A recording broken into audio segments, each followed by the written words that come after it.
ત્યાર પછી વક્તાશ્રી આપણને ભગવાનની કથાનું શ્રવણ કરાવે. એ કથાનું શ્રવણ કરીશું.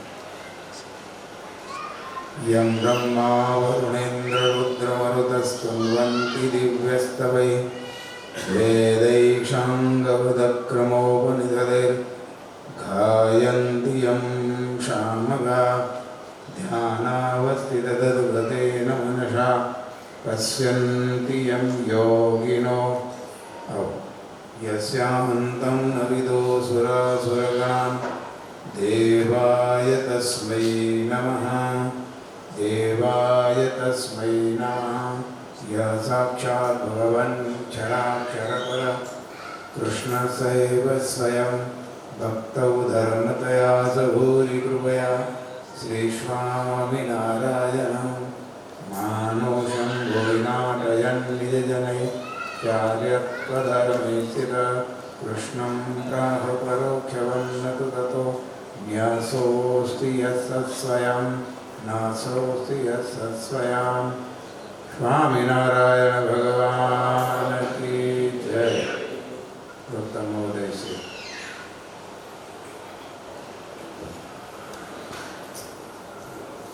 યસ્યાજ્ઞયા તપતિકે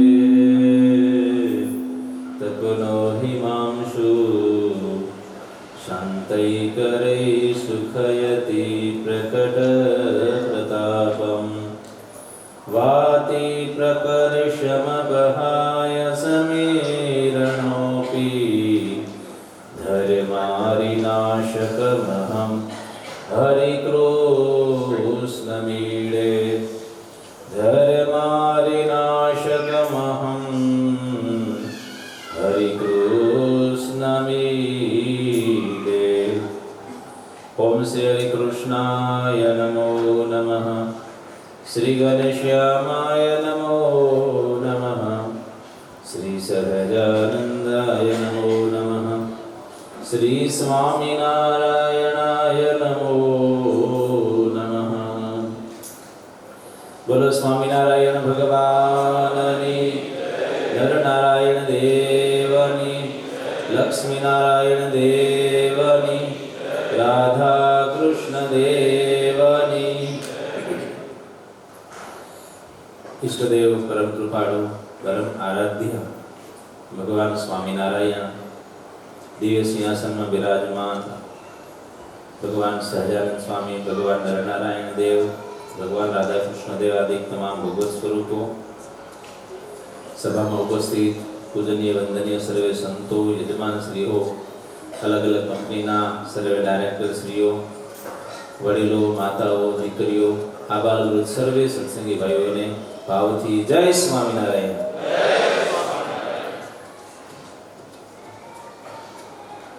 ભગવાનનો વાર્ષિક પાટોત્સવ આપણે ઉજવી રહ્યા છીએ. વિશ્વડાનંદ કાર્ય અંતર્ગત સુંદર ભક્તિ નિધિનું આપણે શ્રવણ કરીએ છીએ. સ્વામીએ આ ભક્તિ નિધિના માધ્યમથી ઘણી બધી એવી વાતો આપણા જીવનની અંદર ઉપયોગી થાય એવી સરસ વાતો સ્વામીએ તેને કહેલી છે. કરીએ શુભ શરૂઆત. પ્રગટની ભક્તિ સારમાં સારજી, એમાં સંશયમાં કરશો લગારજી. પ્રગટને ભજી પામ્યા કઈ ભવ પારજી. ખગ મૃગ જાતિ નરને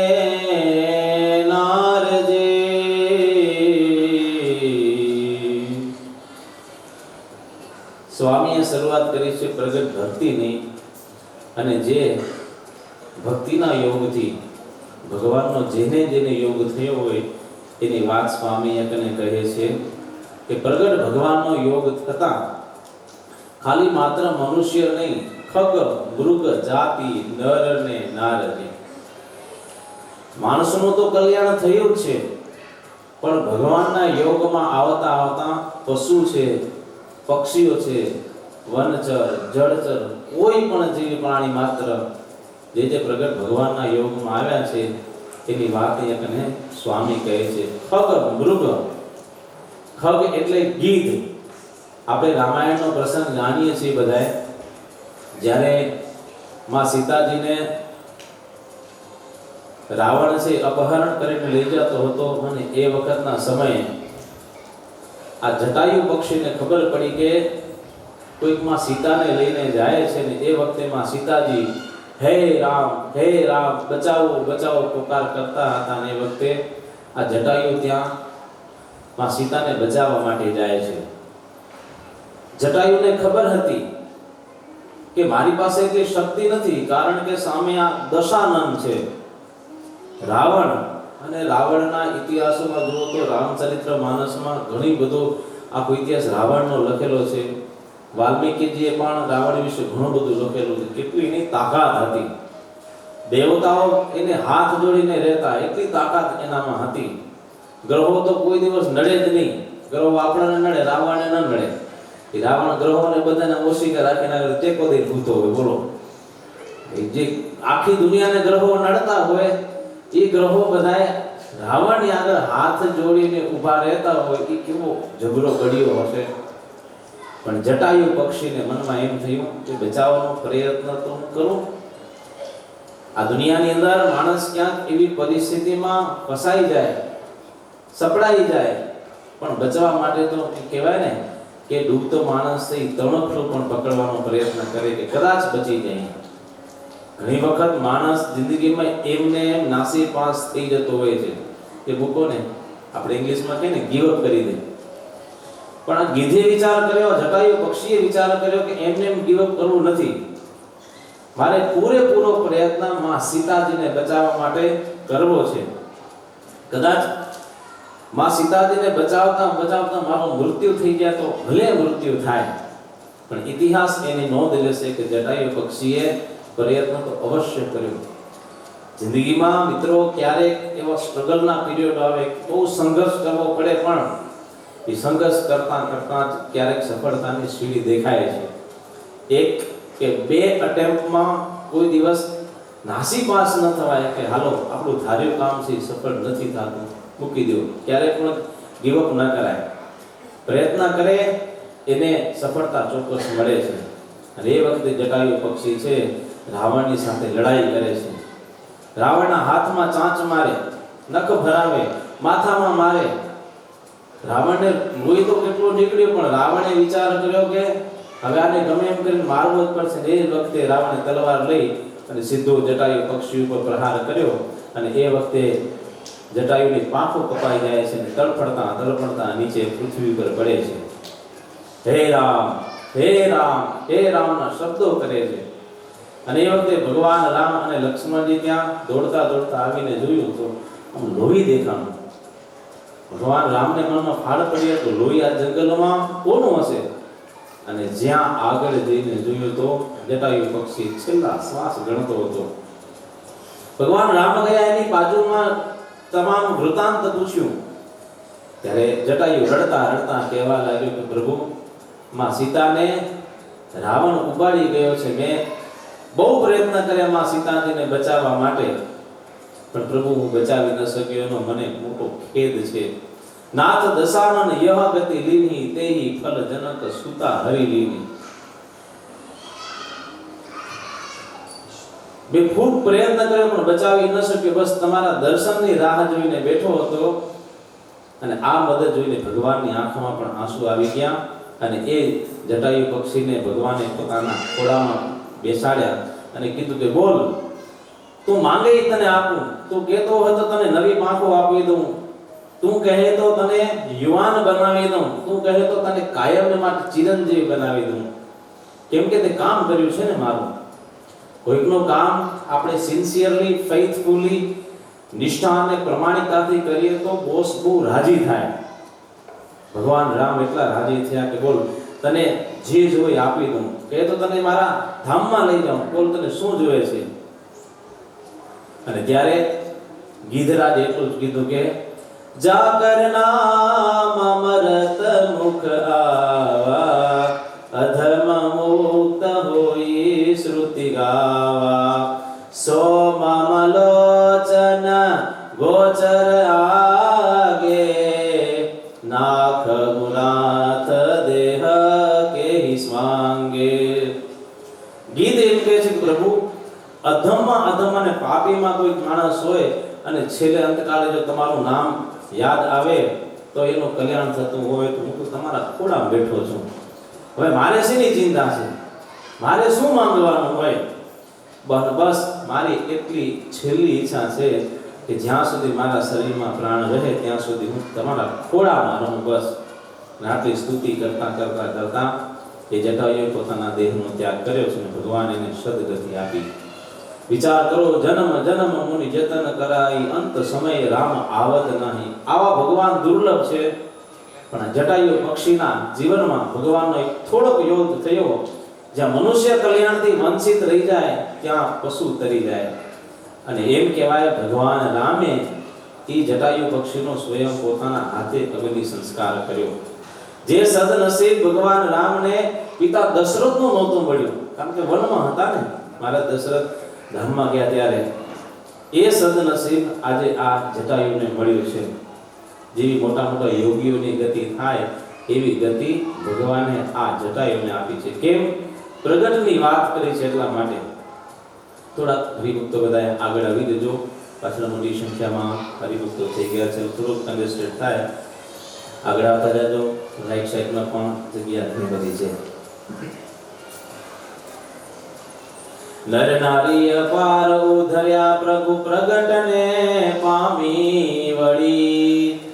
દેહના જેવી પ્રાપ્તિ નથી કેની જો સાંભળી.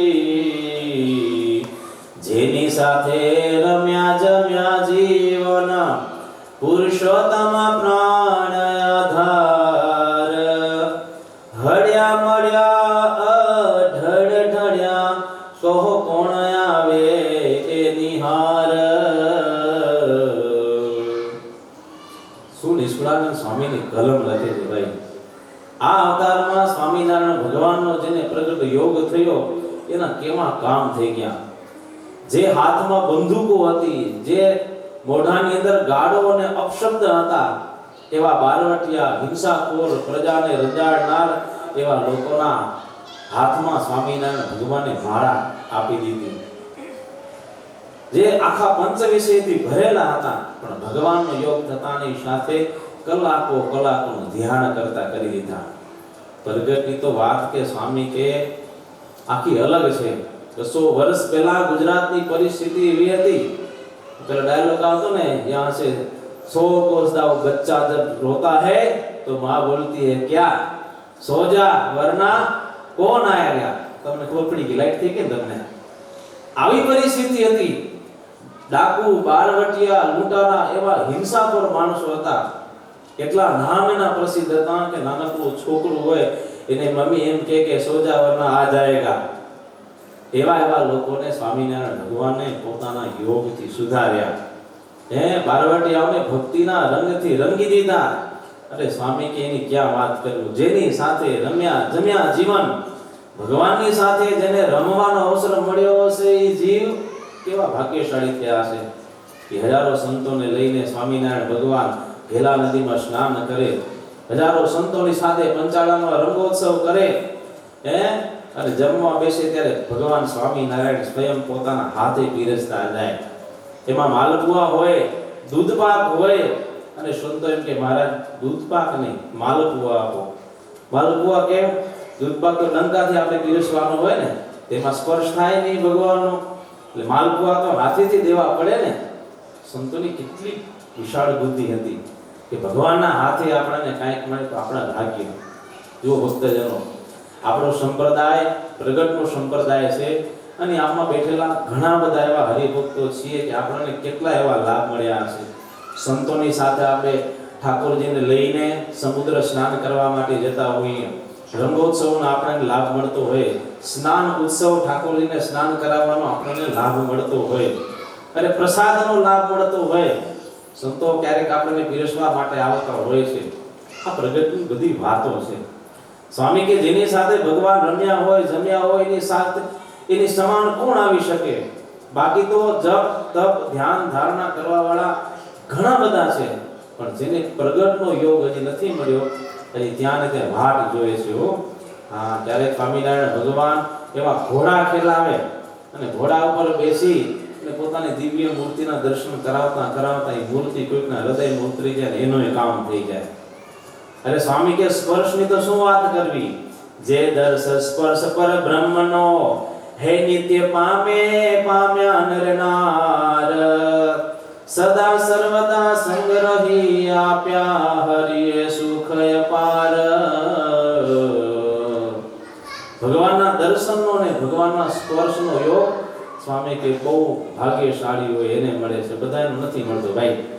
આ છપૈયાની અંદર આવા નાના નાના બાળકો છે ઘનશ્યામ મહારાજની સાથે રમતા હોય, એ સ્પર્શનો યોગ મળે, દર્શનનો યોગ મળે, અને આવા આવા જે ભગવાનના યોગમાં આવે એનું તો કામ થઈ ગયું.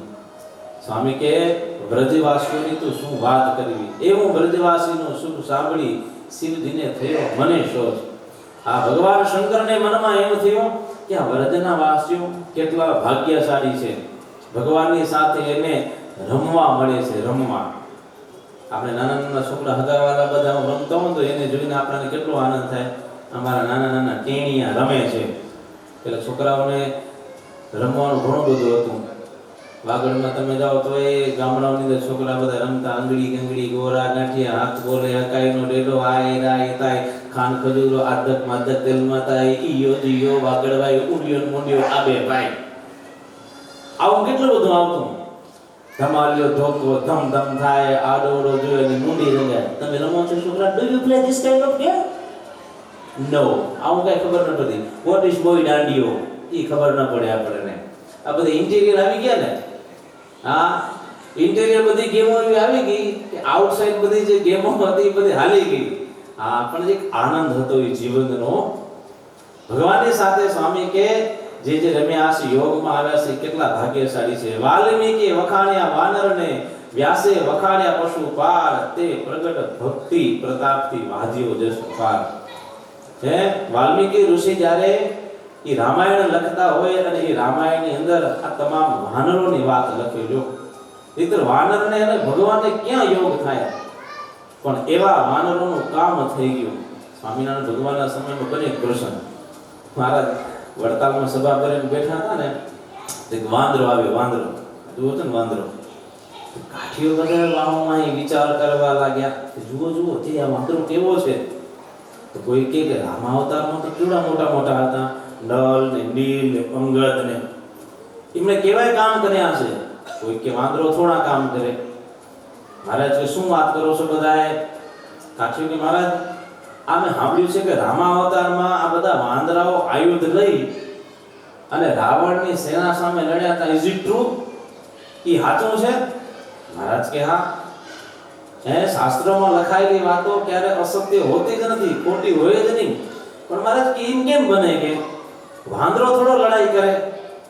મહારાજ કહે કે તમે બતાવો અમને કે વાંદરો એવી ચેષ્ટા કરતો જે માણસથી ન થતી હોય એવી. મહારાજ કે કાંઈ વાંધો નહીં, વાંદરો એવી ચેષ્ટા કરે તો બતાવો. અને મહારાજે સંકલ્પ કર્યો અને ત્યાં એક વાંદરો આવે છે અને સ્વામિનારાયણ ભગવાને વાંદરાને માળા આપી. હવે બોલો લ્યો, વાંદરો એટલે ચંચળમાં ચંચળ. અમુક અમુક છોકરા એવા ચંચળ ને, તમારા છોકરા બહુ ડાયા છે. યુ આર ડાય good boy, right? You good boy, bad boy? તમે સારા છો કે ખરાબ છો? હા, સારા છે. આપણે સારા છીએ ને, ખરાબ તો હોય નહીં ને આપણે કઈ. છોકરાઓ તમે you are good or bad? Good. હા, છોકરાઓને ભાઈમાં ગુડ જ બધાય. અમુક ચંચળ એવા હોય. તો એ વાંદરો સ્વામિનારાયણ ભગવાન પાસે મહારાજ એમને માળા આપી અને બેઠો બેઠો માળા ફેરવવા માંડ્યો. હા, અને એને એમ કરતા કરતા રામચરિત્ર માનસની ચોપાઈ બોલવા માંડ્યો. આ બધા હરિભક્તોને કાઠી દરબારોને મનમાં એમ થયું, ઓહો આ વાંદરો માળા ફેરવે, આ વાંદરો છે રામચરિત્ર માનસની ચોપાઈ છે એ બોલવા માંડે. મહારાજ તો એ વાંદરાઓ છે એમ કહેતા પહાડ ઉપાડે. વાત સાચી છે? મહારાજ કે હા જુઓ. અને સ્વામિનારાયણ ભગવાન એમાં દિવ્ય દર્શન એ સભાની અંદર કરાવ્યા. અને મહારાજ કહેવા લાગ્યા કે તમે અમારા ભેગા આટલા વર્ષો સુધી રહ્યા છતાં તમે હજી અમારા પ્રગટનો મહિમા જાણી ન શક્યા. આ વાનર છે પ્રગટ મહિમા સમજે છો. ત્યારે એમને ખબર પડી કે વાત સાચી છે. એટલે નિષ્કુળાનંદ સ્વામી અહીંયા કને પ્રગટની વાત ઉપર બહુ એટલે બહુ ફોકસ કરે છે કે જેને આવા પ્રગટ ભગવાન મળ્યા છે એની વાત તો આખી ન્યારી છે. એને સમાન નહીં કોઈ એકજી, તે તકે મળે તો ન ભૂલવું નેકજી. સ્વામી કહેવા ભગવાન ભજવાની તક મળી છે આપણે. હો હા, જેમ આપણું ફેવરેટ ભોજન હોય, ફેવરેટ ભોજન આપણને જે ગમતું હોય એમાં પેટ ભરીને આમ ફૂલ ખાઈ કે આપણને કેવી મજા આવી જાય, કેમ કે ફેવરેટ છે આપણું. અને જ્યાં સુધી જાય ત્યાં હાલે જાય. કોઈ ભજીયાનો બહુ ચાહક હોય એટલા ભજીયા ખાય, મોઢું ખોલી જતા ભજીયું મોઢામાંથી નીકળે. હા, એટલો ચાહક હોય કે આવો માલ કેદી મળશે. અને પાછું તો ફેવરેટ વસ્તુ ભાઈ. સ્વામી કે ભગવાન ભજવાની તક મળી છે તો જેમ પેટ ભરીને આપણે જમીએ છીએ ને એમ પેટ ભરીને ભક્તિ કરી લેવી. કેમ કે આ તક એવી આપણને મળી છે જે દેવતાઓને પણ દુર્લભ છે. હા, જો કથામાં બેસવું તો માણા બેય કે આ દેવતા બિચારા ક્યાં આવે? દેવતાને એક યોની છે એમની ત્યાં સ્વર્ગાદિક લોકમાં રહે છે, પણ ત્યાં કથા વાળતા નથી. હો હા, ત્યાં સંતોના દર્શન નથી થતા. સ્વર્ગમાં ત્યાં કોણ જાય? એટલે દેવતાઓ ભગવાનને પ્રાર્થના કરે કે પ્રભુ અમારા કઈ પુણ્ય બાકી રહ્યા હોય તો અમને મનુષ્યનો જન્મ આપજો. એ પાછો ભારત દેશમાં, કારણ કે ભારત દેશ એટલો ભાગ્યશાળી છે. આપણે બધા ભારતીય છીએ, આપણો જન્મ ભારતની અંદર થયો છે. એટલે ભગવાન ભજવાની તક મળી છે તો તકે તકે ભગવાનની સેવા કરી લેવી. તે તકે મળે તો ન ભૂલવું, સમ જોઈ રહેવું સાવધાન. તેમાં યોગ્ય જોવું નહીં, રાજી કરવા ભગવાન. અત્યારે બધાને તકે તક મળી છે. ભગવાન ભજવાની તક મળી છે, અભ્યાસ કરવાની તક મળી છે. હા, જેટલું ભણી લેશું આ તક કેવી છે, પછી એક વખત ગઈ પછી તક આવતી નથી. સેવા કરવાની તક એવી મળી છે. સારા મા બાપને ત્યાં આપણો જન્મ થયો છે, એ મા બાપની સેવા કરી, એમની પ્રસન્નતા પ્રાપ્ત કરી. ભજન ધ્યાન કરવાની તક મળી છે. દિવસમાં થોડોક 2-5 મિનિટ આંખ બંધ કરી અંદર ઉતરવાનો પ્રયત્ન કરીએ. સારા મિત્રોના સંગની તક મળી છે. આવો માહોલ ક્યાં મળે કયો ભાઈ? દુનિયામાં માણસો તો ઘણા બધા છે, મિત્રો તો ઘણા બધા છે, પણ સારાનો સંગ મળવો ને એ એક મોટી ઓપોર્ચ્યુનિટી છે આપણા માટે. શાસ્ત્ર વાંચનની તક મળી છે. સાંજે 5 વાગે આવો કામેથી, પછી નક્કી કરો કે આપણે એક પેરેગ્રાફ વાંચવો છે તો એ પણ તમે વાંચી શકો એમ છો. દાન કરવાની તક મળી છે કે મનુષ્ય જન્મ વડે કરીને કંઈક સત્કર્મ કરીએ, સેવા કરીએ, એ તક મળી છે. ઘણી બધી તક આપણને આપણા જીવનની અંદર મળી છે. તો સ્વામી કે આવો મનુષ્ય જન્મ મળ્યો છે. ખગોળ ભૂગોળમાં સ્વામિનારાયણ ભગવાન છેલ્લે એમ કહે કે આવો મનુષ્ય દેહ મોક્ષના સાધન રૂપ છે. જો વૃથા હારશો તો ફરી આવો જો મળવાનો વિલંબ. એ કેટલો વિલંબ મોરે છે આજે તમને લેસન આપું છું. ઘરે જાઓ ને ખગોળ ભૂગોળનું વચનામૃત વાંચજો. મનુષ્યનો જન્મ કેટલા એકડા પાછળ મીંડા લાગે છે ત્યારે મનુષ્યનો જન્મ મળે છે. આટલો વિલંબ છે બોલો. એવડી મોટી લાઈનમાં રહેવું પડે ત્યારે માન મળે. અત્યારે જેમ અમેરિકાના વિઝા છે ને બહુ ડિફિકલ્ટ થઈ ગયા છે, જલ્દી દેતા નથી. આ કલાક 2 કલાક 3 કલાક તો લાઈન લાગે. એમાં એપ્લિકેશન તમને જોતી હોય તો એ વર્ષ 2-3 વર્ષ પહેલું તો એપ્લિકેશન. અને એમાં ઓલા ધોરિયા લોકો હોય તમારી બોડી લેંગ્વેજ ચેક કરે. અને હમણાં દિલ્હી ગયા હતા અમેરિકાના વિઝા લેવા માટે, તો બધા લાઈનમાં આવતા હતા ને આગળ રિજેક્ટ કરતા એક પછી રિજેક્શન આવતા હતા. અમને મનમાં એમ છે બધાને રિજેક્શન થશે શું? એ તો એના હાથની વાત છે ને ભાઈ, દેવા કે ના દેવાય. અમારી નજર સામે 3 કે 4 જણા એવા હતા, એના રિજેક્ટ થયા. પછી આવ્યો અમારો વારો. ધોરીઓ ખુરશીમાંથી ઊભો થઈ ગયો. ઊભો થઈ ગયો તો શું કરવાનું? યાર ઓલા માણસો તો બેઠા રિજેક્શન થતા હતા. પછી એની સ્ક્રીન સામે આપણે બધા પાસપોર્ટ કે બધું સબમિટ કરાવ્યું ને એની સ્ક્રીન હોય બધી, એમાં બધા આપણા રેકોર્ડ્સ એકદમ ક્લિયર બતાવ્યા હોય. તો એક વસ્તુ પ્રશ્ન પૂછે ને પ્લસ તમારી બોડી લેંગ્વેજ હોય કે જવાબ આપવામાં આપણે બે તો નથી થતા ને. એટલે એક વસ્તુ એવી ક્લિયર કટ પૂછે, તમે શેના માટે જાઓ છો, તમારો ફાઇનાન્સ છે શું કરશે, તમારો પ્રોગ્રામ ત્યાં શું છે, તમને ત્યાં કોણ સાચવ છે, પાસ્ટમાં તમે કેટલું ટ્રાવેલિંગ કર્યું છે. આ દરેક વસ્તુ એવી પ્રશ્ન આપણને પૂછે ને એમાં જો જરાક આપણે જો ખોટું બોલ્યા તરત તો એ કાગળિયાનો થપ્પો રાખ્યો દે ભાઈ. એ કાગળિયું દે પાસપોર્ટમાં નાખી જવા દે, બીજું કોઈ વાત જ નહીં. જે 1.5-2 વર્ષ સુધી આપણે એપ્લિકેશનની મહેનત કરી હોય એ 5 મિનિટની અંદર રિજેક્શન થઈ જાય. પણ ભગવાનની કૃપા અને તમારા બધા આશીર્વાદથી પ્રશ્ન બધા પૂછ્યા અને 3-4 મિનિટ ઇન્ટરવ્યુ ચાલ્યો, સીધું કે લાવો password, you will get your password, your visa will be issued in a week, just go, thank you. આટલું જ કીધું. પાસપોર્ટ લઈ લીધા. આપણે હા પાસપોર્ટ લઈ લીધા એટલે દાન કરી દીધું, ફળ મળશે ખરું આપણાને. અમે પાસપોર્ટનું દાન કરીને અઠવાડિયા પછી પાસપોર્ટ આવી ગયો, 10 વર્ષના વિઝા મળી ગયા. બોલો કેટલા આગ્રહ છે, હજારોની લાઈન. અમે બાયોમેટ્રિક થાય આંગણા બધું લે ને, તો સ્વામી ત્યાં મેટ્રો સ્ટેશન દિલ્હીમાં એવડી મોટી ઠેઠ સામે સુધી એવડી મોટી લાઈન. 9 વાગે તમે લાગો તો 11-11:30 વાગે સુધી લાઈનમાં ઊભું રહેવું પડે. આવું એક દિલ્હી, આવા ભારતની અંદર કેટલા સ્ટેશન છે વિઝાના માટે? હજારો લાખો લોકો છે એપ્લાય કરતા હોય છે, પણ મળે એવું અમુક જણાને મળતી હોય છે. ભાગ્યશાળીઓ એવાને કોકને મળે. હવે ભાઈ વિઝા માટે આટલી લાઈનમાં રહેવું પડે, આ તો મનુષ્ય જન્મ લેવા માટે અહીંયા કને મહારાજ એમ કહે છે કે આટલી મોટી લાઈન લાગી છે. હજારો લાખોની કરોડો વર્ષ સુધી લાઈનમાં રહેવું પડે ત્યારે મનુષ્યનો જન્મ મળે. અને મનુષ્ય જન્મ મળ્યા પછી પણ મુમુક્ષુતા આવી એ બીજી વસ્તુ છે. માણા તો બની ગયા, પણ પછી શું? આપણે એટલા ભાગ્યશાળી છીએ કે મનુષ્ય જન્મ્યા મળ્યા પછી ભગવાન મળ્યા છે.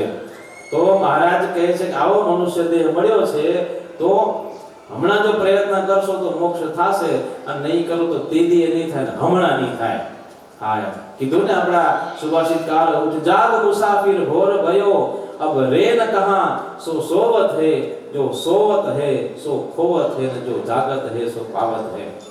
ઘણું બધું કામ આપણે કરવાનું, ભક્તિના માર્ગે હજી ઘણા બધા આપણે આગળ ચાલવાનું છે.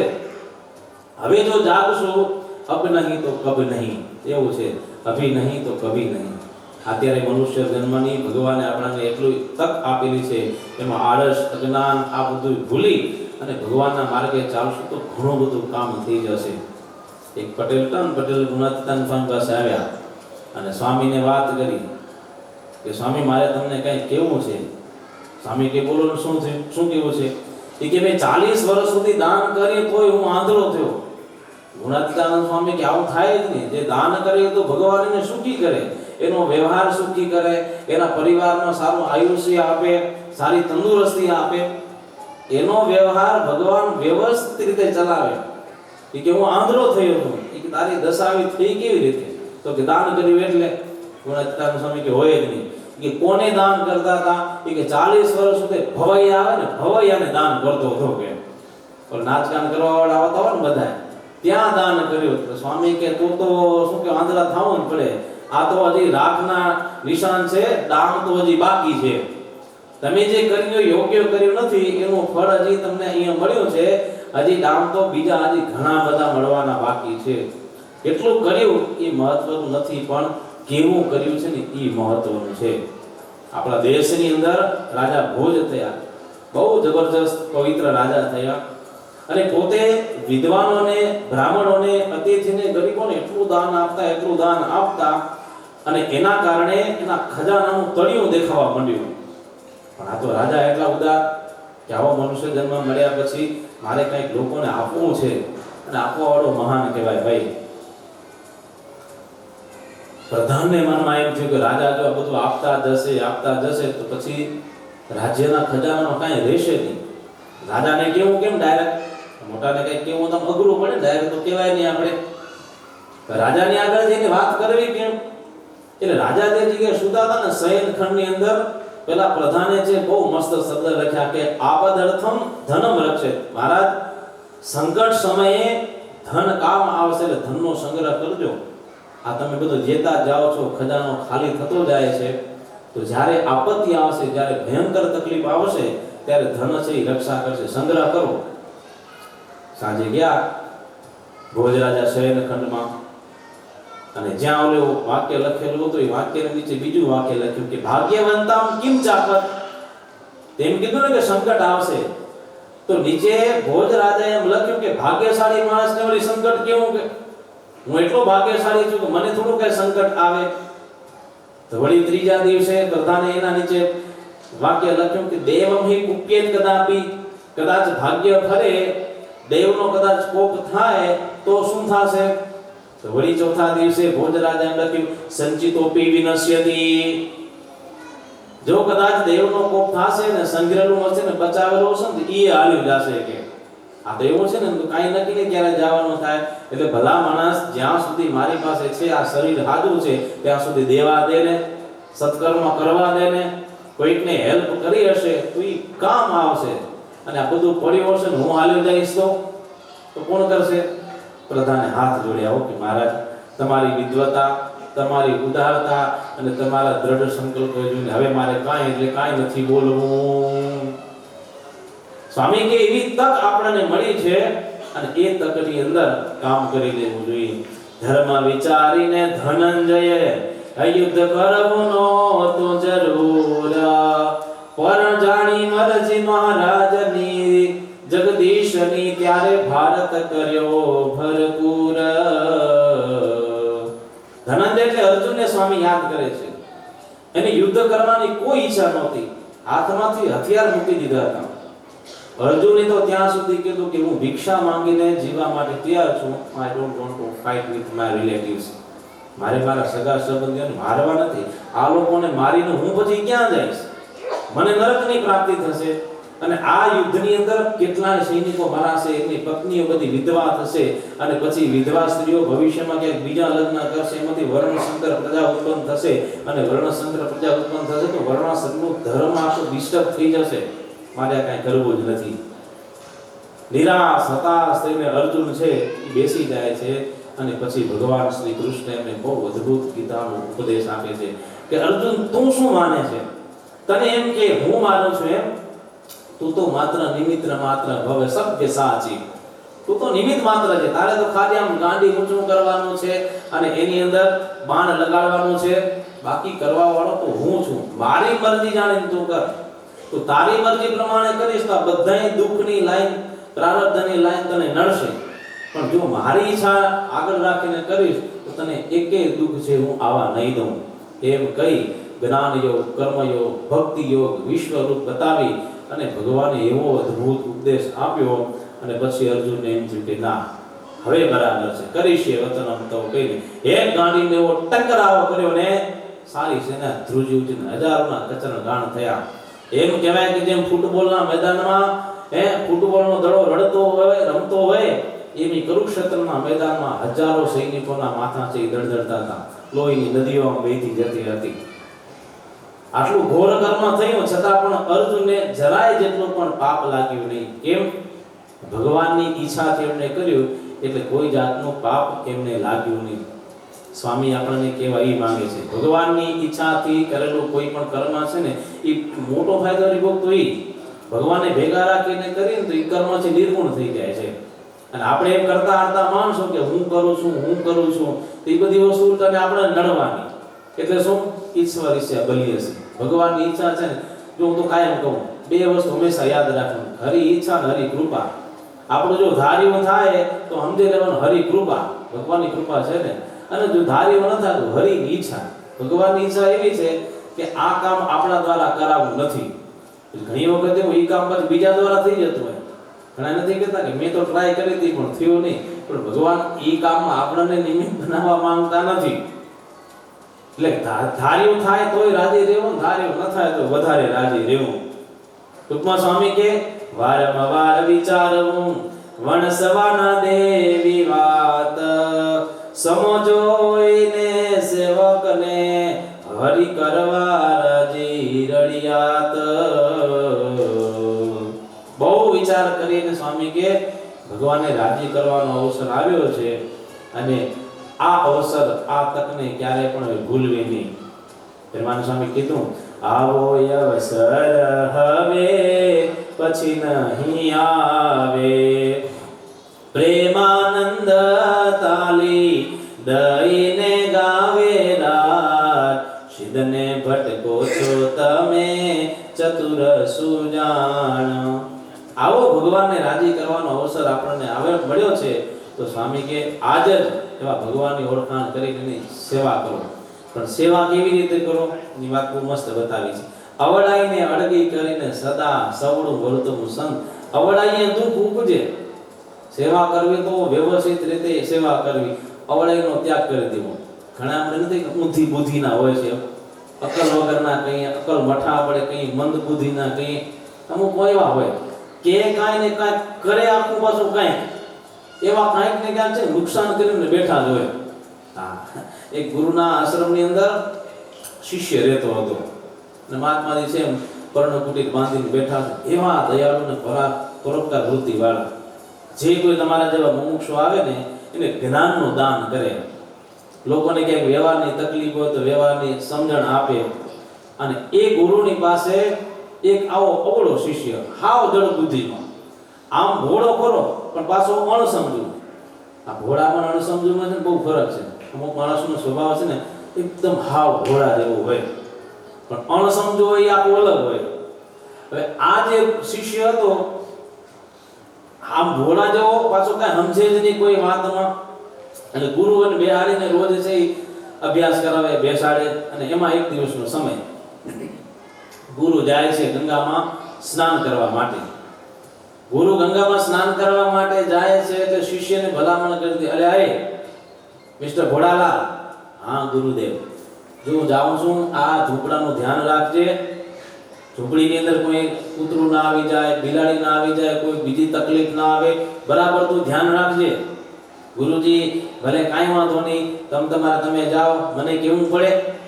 ઘણી વખત આપણે આપણું દાપણ વાપરતા, અરે ડોન્ટ વરી, ચિંતા ના કરો, મેં હું ના. ત્યાં જ તકલીફ થાય. અને એમાં ગુરુજી ગંગામાં સ્નાન કરવા માટે ગયા ને ઝૂંપડીમાં લાગી આગ.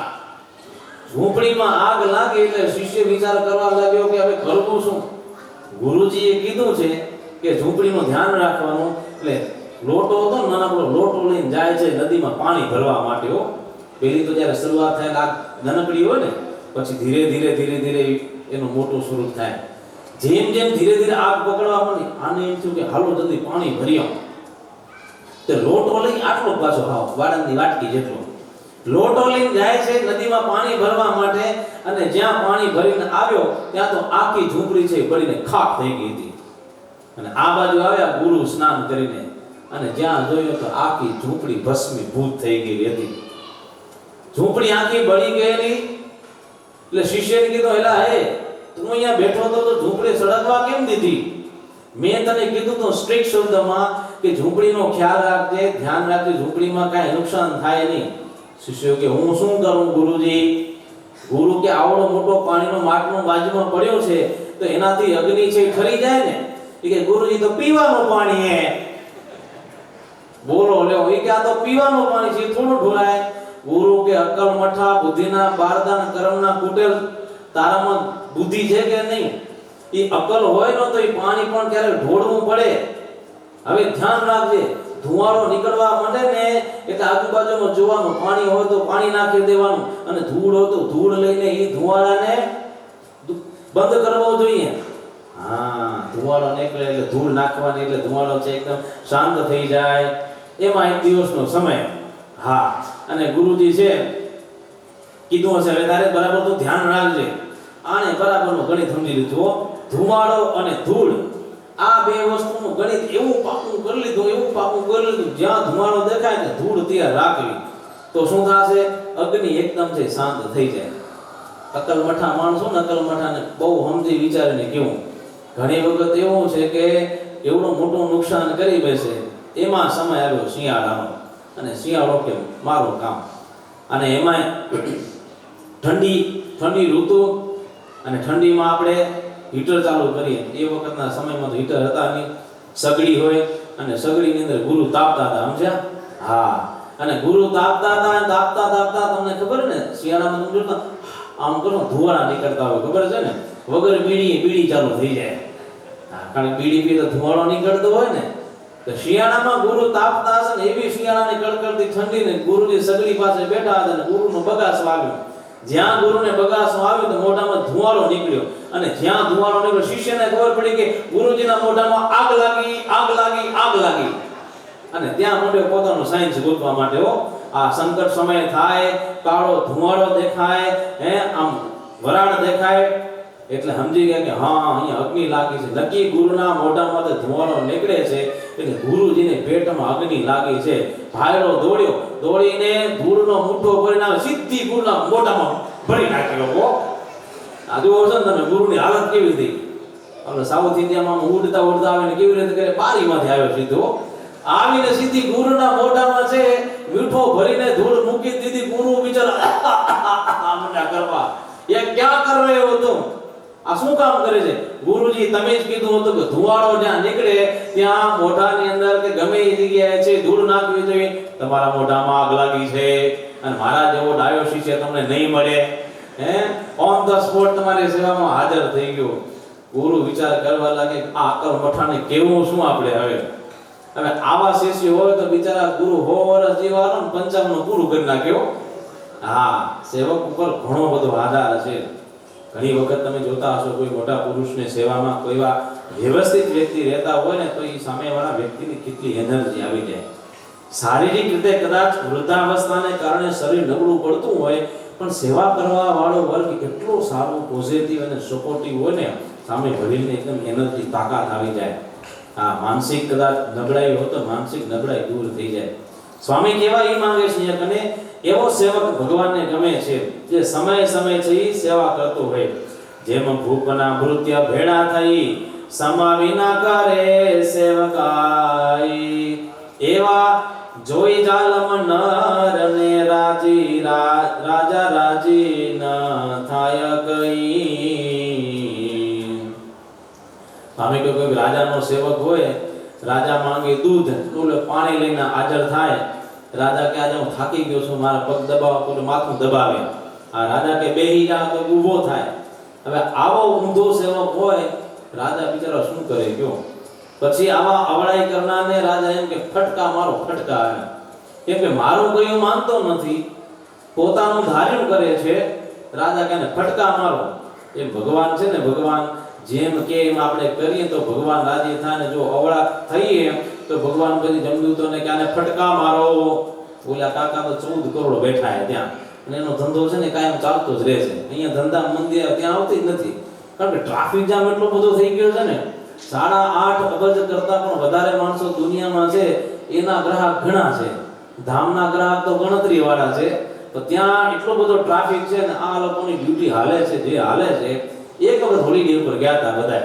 સ્વરૂપાનંદ સ્વામીને સ્વામિનારાયણ ભગવાનને યમપુરીમાં મૂક્યા અને સ્વામિનારાયણ આખી યમપુરી ખાલી કરાવી. તેથી હોલિડે મળ્યો હતો. તમારી 29 ને હોલિડે હોય ને, આવતીકાલે 29 છે ને, એટલે આખા દેશના જેટલા માણસો બધા એકદમ ફ્રી હોય, ટોટલી રજા હોય. એમાં લોકોને બિચારા રજા નથી મળતી પણ ભગવાનને દયા એક દી હોલિડે આપ્યું હતું એમને. પણ ત્યારથી એમની ડ્યુટી ચાલુ ને ચાલુ રહે છે. કેમ? એવા જીવો છે બધા ત્યાં જાય છે. ટૂંકમાં સ્વામી કહે છે આવી અવળાઈ કરે તો ભગવાન ક્યારે રાજી થતા નથી. જ્યાં જોઈએ ભલું ભાગવું ત્યાં સામો થાય સુરવીર, જ્યાં જોઈએ થાવું ઉતાવળું ત્યાં ધરી રહે ધીર. અમુક જગ્યાએ જ્યાં ભાગવાનું હોય, ખબર છે કે અહીંયા ઊભા રહેશું તો તકલીફ પડશે તો ત્યાં ભાગે નહીં, ભાગડો ઊભો હોય ત્યાં.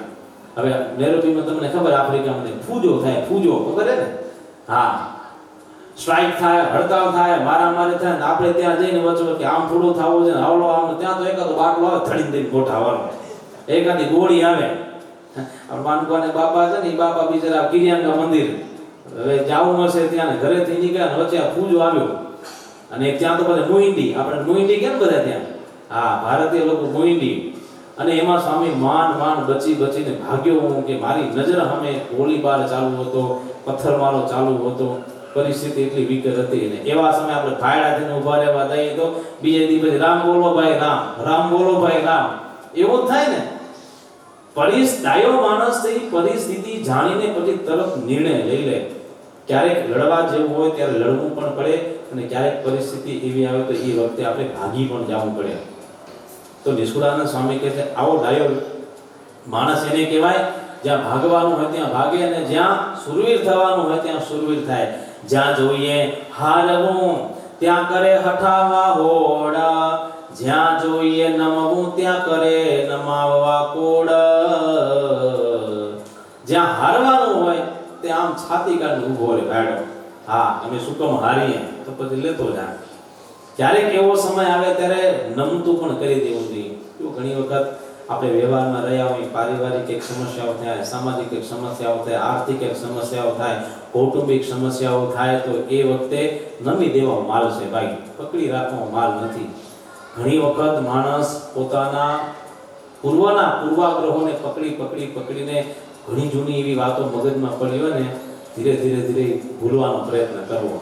ફરગીવ અને ફરગેટ એમ કહેવાય ને, ક્ષમા આપી દેવી અને ભૂલી જવું. આ ડાયા માણસનું લક્ષણ છે. ક્યારેક સમય આવે ત્યારે આપણે હારતા પણ શીખી જવું જોઈએ, ક્યારેક સમય આવે ત્યારે નમતા પણ શીખી જવું જોઈએ. તે આ વખતે ના હું મોટો છું શું કામ હાલે જ નહીં આ હાથે, તો એ વસ્તુ શક્ય નથી બનતી. તો સ્વામી એમ કહે છે આવી રીતે અવળાઈ કોઈ કરતું હોય, જ્યાં જોઈએ બેસવું ત્યાં ખસી જાય ખૂબ, એવી ભક્તિ જો આવડી તેમાં રાજી ન થાય રામ. આવી અવળાઈ કરે તો સ્વામી કહે છે ભગવાન ક્યારે એમાં રાજી થતા નથી. અત્યારનો જો સમય એવો છે, બધાને પોતપોતાના બુદ્ધિ, પોતાની શક્તિને આવડતનો મનમાં હોય થોડું કે ના આપણે કરીશું, બરાબર છે. પણ ક્યારેક સામેવાળો કોઈ વ્યક્તિ કહેતો હોય તો એ બિલકુલ સાચી હોય છે. ભણાવેલો સમય છે ને, એક ચોમાસાના ટાઈમમાં હા હોય ને દીકરીને કીધું, અને દીકરી ભણેલી ગણેલી, શું પાછું બીએ ભણેલી, આમ બીએ પણ આમ પાછું કોઈ નથી ના બીએ, કે હા હોય તો હા હોય ને કહી દે, હવારાને કહી દે, બધાને કહી દે. એમાં હા હોય કીધું વહુ બેટા, હા વરસાદ આવે છે તો નેવા નીચે ઘડો મૂકો, કાલે ખીચડી રાંધવા માટે પાણી જોશે ને. વહુએ ઘડો મૂક્યો પણ કેવો મૂક્યો જુઓ છો ને તમે, આમ મૂકીને હાલી આવી. ત્યાં 2-3 કલાક થયા ને કીધું સાસુ વહુ બેટા પાણીનો ઘડો લઈ આવો. લઈને આવ્યા વહુ, હાથમાં આપે કે લો બા, એ કે આમાં પાણી નથી દે, એટલે તો ઘડો કેમ રાખ, હું તો ત્યાં મૂકીને હાલી આવી. હવળો રે કે ઊંધો રે, તમે ક્યાં કીધું હતું કે હવળો રાખવાનું ઊંધો રાખવાનું? આ હું કે અક્કલ મઠી, આ તું બીએ ભણીને આવીને આ તારું બધું પાણીમાં ગયું. ઓલીને એમ કે આપણે બીએ ભણીને આવ્યા છે, તમને કોણ કે એમ. એટલે ઘણી વખત આપણને આપણી જે આવડત છે એ આવડત એક બાજુ મૂકવી પડે. સ્વામી કે પ્રગટ પ્રભુની જેને ભક્તિ ના આવડી જી, તેને તો ભૂલ આવે ઘડી જી. ટેવ પડી અવડાઈને સવડું કરતા સૂજે નહીં, એવા ભક્તની ભક્તિ સુખદાયક નોય છે. હા, સ્વામી કહે છે આવી અવળાઈ છે એ અવળાઈ મૂકી દેવી. એક પ્રસંગ લઈને આપણે આજે સરસ મજાની ભગવાન શ્રી એની ચરણથી અંકિત થયેલી પ્રસાદી ભોજ ચાખડી એના ઉત્સવ તરફ આપણે જવું છે. સ્વામી કે ટેવ પડી અવળાઈની. હવે અવળાઈની ટેવ પડે એ કેવું, તમે જો આપણો પરિવાર કેવો હોય. એક ગામમાં એક ભરવાડ હતો, એનું નામ પેથો ભરવાડ, અને બચારાનો ઉપરનો માળ હાવ એટલે હાવ ભાડે, અને ભાડું આવે એટલે એટલું બધું મોટું ભાડું આવે. એકાદી નસ ભાડે દઈએ ને તો સમજી લઈએ, પણ આખે આખું હાવ ભાડે દઈ દીધું કેવું હોય. એટલે પેથા ભરવાડની માએ કીધું જો પેથા, આ ગોર સાથે તારા બાપુજીનું હરાવણું, આપણે શ્રાદ્ધ હરાવણું કરાવે ને એ કરાવવા તારે જવાનું છે. તે ગોર બાપા કે બા આ પેથીઓ સરવણું કરવા આવ્યો તો પણ હું કોઈ એમ કરતો નથી, આ પોતાના મનનું ધાર્યું કવડાઈ બહુ કરે છે. એટલે ઋષિમાએ કીધું મારા પીક્યા ગોર કેમ કરતો નથી, જા હવે જેમ ગોર બાપા કે એ પ્રમાણે તારે કરવાનું છે. એ જેમ બોલે એ પ્રમાણે તું વિધિ કરતો આવજે, ભલે કાંઈ વાંધો નહીં. અને ઓલો પેથો અને ગોર બાપા 2 જણા બેઠા, અને પછી પેથાને ગોરે કીધું કે પેથા હું બોલો એમ બોલજે. પેથો કે હું બોલો એમ બોલજે. તો ગુરુ કે બ્રાહ્મણ કે હાથમાં પાણી લે, કે તું હાથમાં પાણી લે. અરે ગાંડા, તને કેટલી વખત કેવું પડે, હાથમાં પાણી લે, તું હાથમાં પાણી લે. અને આ પાતા ગોવર્ધન એ દુર્વાસાની મૂર્તિ એક થપાટ આપી દીધી. હો તો પેથાને એમ કે આ વિધિમાં આવતો થપાટ મારવાનો, એને ગોર બાપાને થપાટ મારી દીધી. અને ગોર બાપાને મનમાં એમ થયું કે આ પેથો કોઈ જાતનો માનતો નથી, ની જાતનાને કેવું શું એમ કે. અને આ પાછા દુર્વાસાના અવતારને એને ઉપાડી પકડીને સીધું નાખ્યું નીચે. આજુબાજુના વાસણ હતા એ બધા ઢોરાઈ ગયા, અને ગોર બાપા સીધા માથે ચડીને બેસી ગયા. હા, એટલે ઓલા પેથાને એમ હા આ વિધિમાં બધું આવે છે, મારા બાપુજીનું હરાવણું બરાબર થયું છે, અને માએ કીધેલું હતું બરાબર કે જેમ ગોર બાપા કે એમ કરજે. એટલે ગોર બાપા પણ ઊંધે કાંધ નાખ્યા નીચે. હવે આપણે કાંઈ કરવું પડે, પેથીઓ ચડી ગયો એના માથે. આ ગુરુની હાલત જુઓ કેવી થઈ ગઈ. યજ્ઞ કર્મકાંડ બધું થાતું છાણા માથે ગુરુજીએ નાખ્યા, પરસેવો રેપઝેપ થઈ ગયો, એવો રેપઝેપ થઈ ગયો, પેથા રાખ રાખ રાખ તારા બાપાનો હરાવણું થઈ ગયું, હરાવણું થઈ ગયું. બોલો કે ના ના એમ થોડું થાય. આવાઓની ઘરવાળી પાસે અક્કલ મઠી હોય ને એ બારીથી જોતી હતી. એ કે મને ખબર હતી આ વિધિ આવી રીતે કરવાની હોય તો પહેલેથી લીપીને રાખત. ગોર બાપા મુદ્દેગાર નાખ્યો ને ઓલાને, અંદર ઝઘડો ચાલુ હતો તો એને એમ કે આ બધો વિધિની અંદર આ બધો ઝઘડો આવે છે, એકબીજાને મારવાના માથે ચડવાનું. આ અક્કલ મઠી એવી કે આ વિધિ જો આમ કરવાની તો પેલી ખબર તો આંગળું આખું લીપાવીને રાખત. ગોર બાપાને માનવું આ કોઈ રીતે માને એમ નથી. માન બિચારા ભાગી ગયા, ભૂખ્યું પકડીને ભાગ્યા. પછી ગોર બાપા કોઈ ગામમાં દેખાણા જ નહીં. ત્યાં પેથો શું, પેથાની 3 પેઢી આવે ને તો એની કોઈ ચિંતા કરવા જેવું નથી. એના હગાવાલા એના પિતૃ બધા વ્યવસ્થિત જગ્યાએ પહોંચી ગયા છે. આવા અકલ મઠાને સમજાવો તો સમજે શું કયો.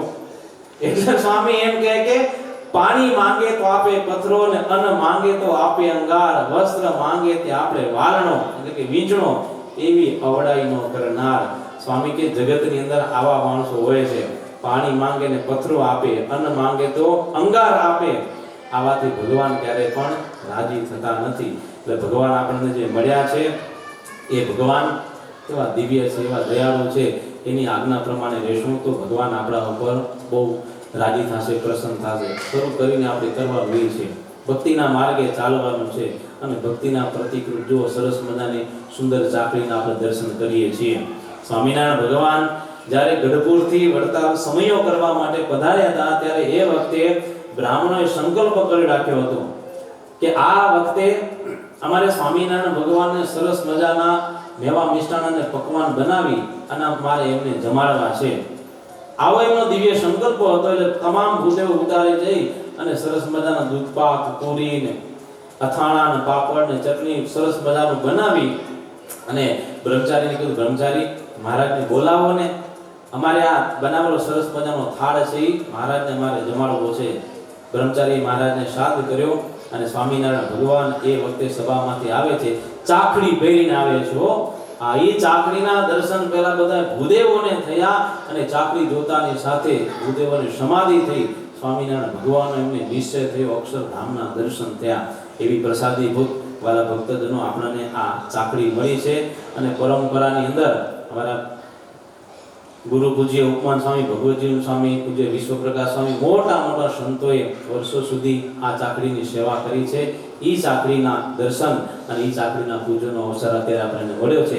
ત્યારે ચાલો ઈ ચાકડીના દર્શન, ઈ ચાકડીના પૂજન મહોત્સવ તરફ આપણે આગળ વધીએ. ઈશ્વરાનંદ સ્વામીએ પુરુષોત્તમ પ્રકાશની અંદર આવી દરેક નાની નાની વસ્તુઓને સ્વામીએ બહુ યાદ કરેલી છે કે આ લોકની અંદર જીવાત્માના કેટલા મોટા ભાગ્ય કે જેને ભગવાનના ચરણથી સ્પર્શ થયેલી, અંકિત થયેલી વસ્તુ કોઈ યાદ કરે તો એનું પણ પરમ કલ્યાણ થાય છે. એટલે આ ચાકડી, એ ચાકડીના આપણે પૂજન તરફ જશું. વિશે જે કંઈ બધી ભક્તિ નિધિની જે કથાઓ છે એ કથાઓ આવતીકાલના કથામાં પ્રસંગમાં આપણે કથાને આગળ વધારીશું. અત્યારે આ સરસ મજાની દિવ્ય જે ચાકડી મહોત્સવ છે એ ચાકડી મહોત્સવ તરફ આપણે જઈએ. બોલો સ્વામિનારાયણ ભગવાનની. સરસ વાલા ભક્તજનો અદ્ભુત કથાનું શ્રવણ કરી અને પ્રસાદીના ચાકડીના દર્શન પણ થઈ રહ્યા છે અને દર્શનનો પણ તમામ ભક્તોને લાભ મળશે. તો અત્યારે સૌપ્રથમ આજના ઉત્સવના યજમાન છે એ યજમાન ભક્તોને સંતોની સાથે આહુત કરીશ. અત્યારે આપણા વડીલ એવા